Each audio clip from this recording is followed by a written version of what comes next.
Ito. Sir, huwag niyong ubusin. Huling-huli ang ating mga kasama.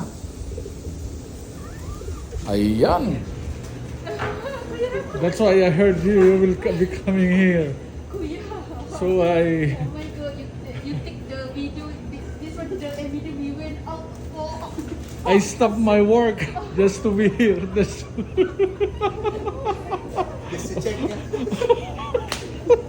Alright, good morning mga idol. Habang nagsatrabaho nga tayo, narinig natin ang tatlong ito na pupunta daw dito sa bagong grocery. At kahit may ginagawa tayo ay iniwan natin. Nasurpresa sila dahil nasundan nga natin ang tatlong ito. Ito yung in charge natin na yung babae na isang Malaysian at itong dalawa nating kasama. Actually, itong grocery na ito ay bago. Kasi ang dating nakatayo dito ay yung Subway.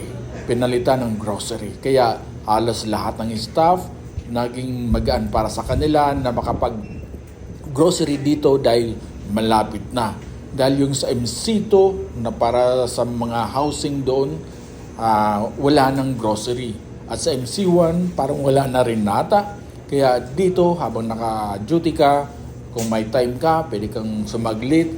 At after ng duty, pwede ka rin sumaglit para makabili ka ng mga pangunahing inyong pangangailangan.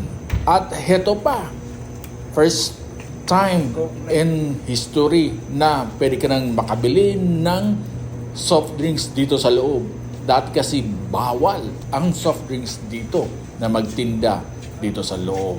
Kasi pwede namang magaling sa labas ang soft drinks pero galing dito sa loob, hindi pwede. Kaya nagulat kami na meron ng tinitinda ditong soft drinks kaya lahat ay masaya. Yung mga taong mahilig, mga staff na mahilig sa soft drinks, meron dito mga kakanin, mga hopya na mga Filipino food. Alright, tapos na, mag-grocery ang ating dalawang kasama. Yung isa nating kasama na in charge na babae ay nauna na dahil ang sabi niya, bibili daw siya ng coffee para sa atin. Ito-treat daw tayo, kami, ng mga duty. Alright, eto na, at yung dalawang naiwan ay nainggit. Iniwan daw namin sila. Kaya ito, dumating din, nagaling din sa grocery. Ayun na ang ating in charge, so may daladalang coffee para sa atin. Actually, yung coffee may sugar kaya ibinigay natin sa ating kasama.